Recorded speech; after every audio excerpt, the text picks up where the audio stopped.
Hey everybody, welcome to the channel if you're new, and welcome back if you're already a subscriber. Regardless of how you got here, thank you so much for taking time out of your day to plan with me.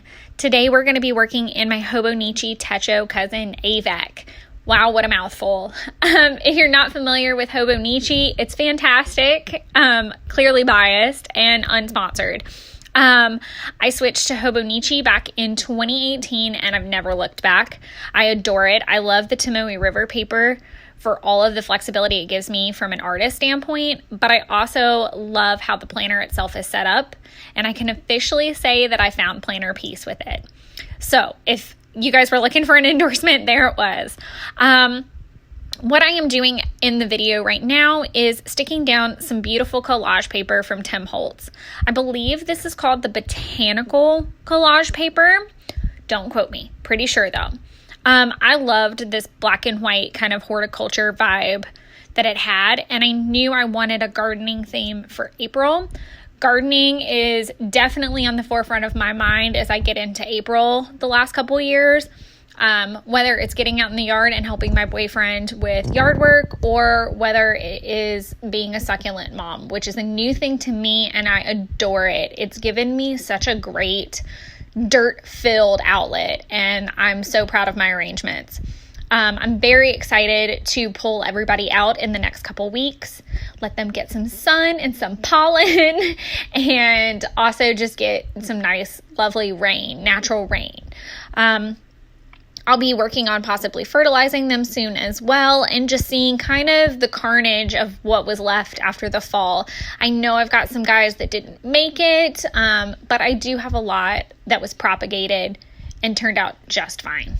So I'm super excited to see how that goes. Up in that left-hand corner, I do have April hand-lettered. I did that on a doodle break at work, so that was already pre-done before I started filming. So while I'm sticking down on this beautiful collage paper, I want to take a brief moment to pause and chat about something that is on everyone's mind, which is the coronavirus. I am very curious where in this beautiful planet that you and your loved ones are and how it is affecting you. I'm also very curious at what you're doing to beat the stress. So are you catching up on craft projects? Are you starting new things that you've been wanting to try and just not had the time for? Are you working from home, or are you still having to go to work every day? What's the response like in your area, basically, and what are you doing? I'm very curious. So just drop a comment down below. That's one great thing about the crafting community is we love to stick together and we love to support each other. So I don't think that this should be any different, or we should take a break for any reason. I think being able to chat with some of my worldwide crafty peeps lately has been therapeutic. Another thing about this whole virus is me just wrapping my head around that it is worldwide. This is not a tsunami. This is not a flood. This is not a tornado or a hurricane or fires. It's worldwide and affecting us all in some way, shape, or form. And I just think that that's such a mind-boggling concept. I've never heard of anything like this. I've never experienced anything like this. To give you a little bit of perspective, I am filming this while I am 28 and I will be 29 when it goes up, but it's just such a mind-boggling thing for me to wrap my head around it at any age, but especially at this point in my life, to where I can be an active participant versus a child watching it all go down. So I'm very curious about all that. Also, I'm very curious how you're explaining it to your children if you do have children, just out of curiosity. I don't have children. I just have fur children. So there's that.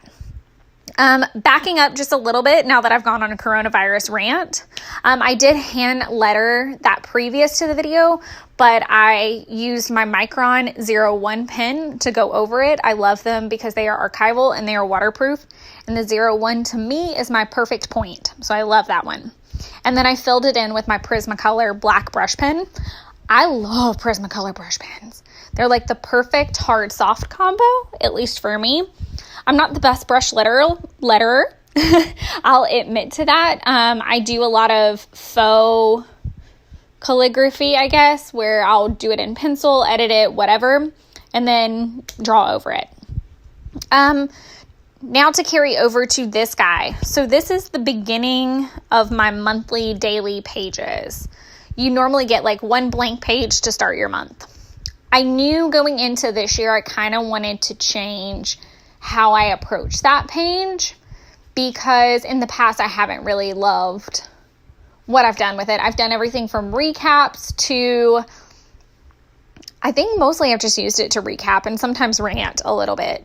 But I definitely wanted to use it this time around as a creative space. So if I didn't have a creative challenge going like Mermay or February or Junktober or something to keep an artistic toe in the water, I guess is the right way to put that. This let me take a break and kind of showcase whatever I was obsessing over or wanting to play with at the time. So I've been on a James Burke creative stint for a while now, since towards the end of last year. So my February page was themed that way. My March page was themed that way. I think I got out of January without a James Burke inspired month page. But this definitely is. This is one of his concept stamp sets that I'm using. I knew from the moment that I purchased it that I wanted to use this open-headed stamp as a flower pot. I freaking love the idea. And obviously being a succulent mom, having that kind of half lotus type stamp in there, and a lot of the stamps in here being floral themed or foliage themed, I knew I could make it work. So I definitely took full advantage of the stamp set. And then the book you see me flipping through is, I believe, called The Big Book of Cactuses and Succulents. My mom got it for me back at Christmas. And so I just kind of used that as inspiration. I looked back on succulents that I have, as well as some that I want, i.e. string of pearls. I know they're going to grow like wildfire, but I still freaking want them. I really have to kind of do an inventory of seeing who lived and who died from my succulent fall escapade. But after that, I definitely think at least one or two string of pearls is in my future for the season. So I flipped through the book and took a lot of inspiration from it. So I made sure I got my shapes correct and my colors correct without having to go upstairs and grab my giant flower pot. The watercolors that I use are a mixture of Jane Davenport and Daniel Smith.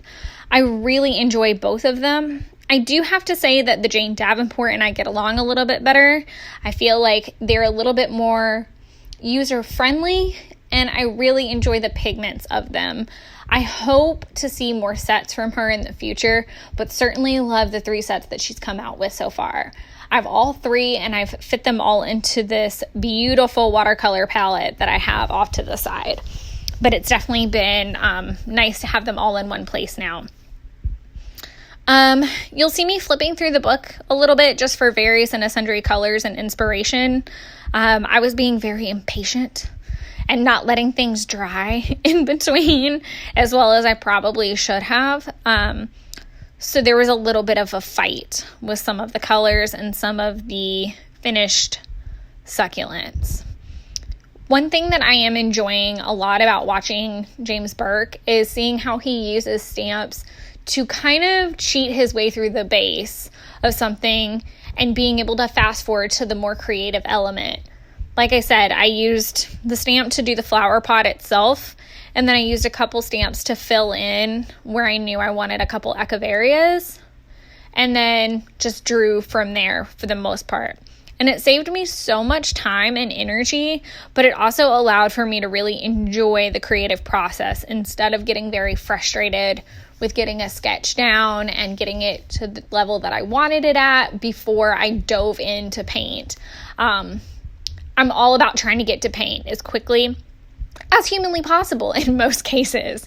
So I would definitely recommend those stamps if you're one of those kind of people that wants to get to the coloring and wants to get to the fun part. But some people really do enjoy the base part, and there's no harm in that either.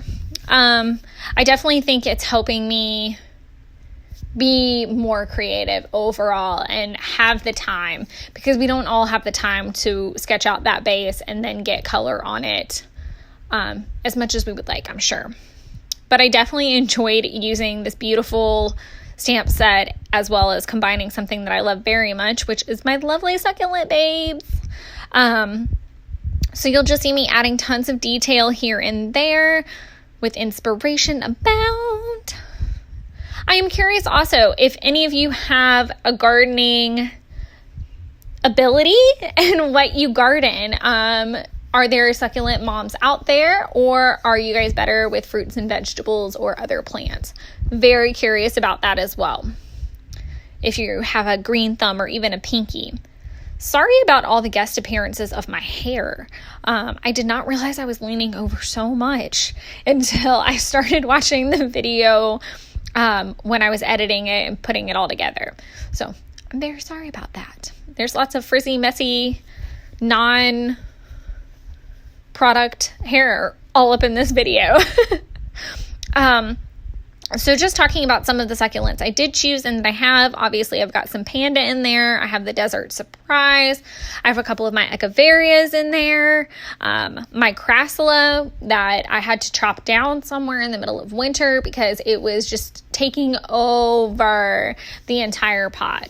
If you've ever had Crassula, you would know that that stuff grows super fast under any conditions and gets massive quick and just falls all over everything. It had holes in it from falling on cactuses that were also in that particular arrangement. It was a mess, but I had to put them in there because I knew it would be a great filler. So that's what I did. So now we're just still watercoloring, nothing too crazy or fancy. Just getting that. I wanted it to be a pot color, like that terracotta color, so that it looked a little bit more like a pot and not a person. So I like how the color ultimately turns out in the end. As you can see, still being super impatient. Yeah, I just grabbed the heat tool at a certain point where I just couldn't stand waiting anymore. I lost my train of thought. Oh dear. Oh, there's the coffee. I happened to go get breakfast for myself that morning, so I had coffee off to the side and got to enjoy it. Now, while I am letting that beautiful potted lady sit still, I took the opportunity to hand letter out a quote that I thought would fit this perfectly and be super funny. And it's, "You can lead a horticulture, but you can't make her think."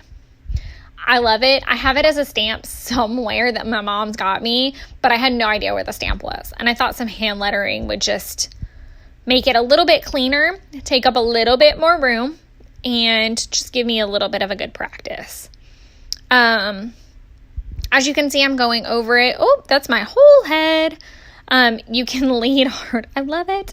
I took the opportunity to write over it with my Micron archival pen. The great thing about the Microns that I do love is that they don't bleed through on the Hobonichi Tomoe River paper like a lot of other archival pens do, and a lot of archival markers bleed through because they have alcohol in them, and Tomoe River paper does not like alcohol. So that means a lot of tools of the artist trade are out, unfortunately. Beautiful dilutions, ink sprays are out. Obviously, Copic markers are out. A lot of Prismacolors are out. So Micron is my go-to grab it kind of pen.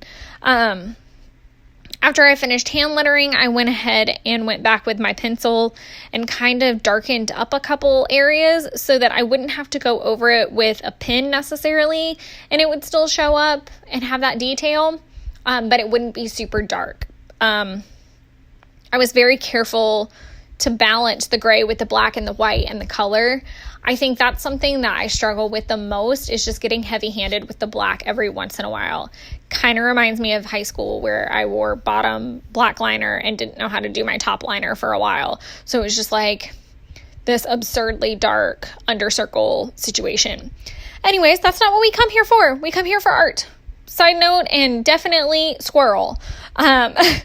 So after I did the hand lettering, I went ahead and backtracked to add a nice lovely neck and continue detailing the flower pot. I wanted to keep letting the paint dry so that it would layer a little bit easier. I was having a lot of difficulty with my patience level on that for sure. But once I finished, I get into the nice, lovely, boring part of journaling and planning with me, which is all of my stamping. So the stamp you see me using is my water bottle stamp. Well, now I'm using a utensil stamp, but the water bottle stamp is from Studio L2E. They still have them available as far as I know. It's in an icon set.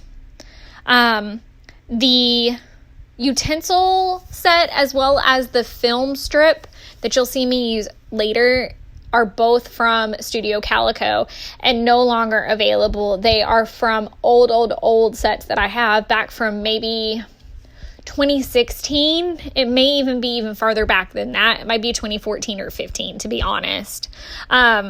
That lovely little film thing, whatever it is. So I'm sorry about that. I'm sure you could Google or hunt down something similar. I know there's so many planning stamps out there now that if you can't find that particular one, I'm sure you'll find something similar. But this is definitely the most boring part of planning with me, but it's where I do my daily tracking. I track my water, what video I want to post, and my meals. I prep my meals as best I can Monday through Friday and then leave the weekends up for grabs so that I can kind of go rogue if I want to. So here's my little flip through, and I hope you guys enjoyed it, and I'll see you guys next time.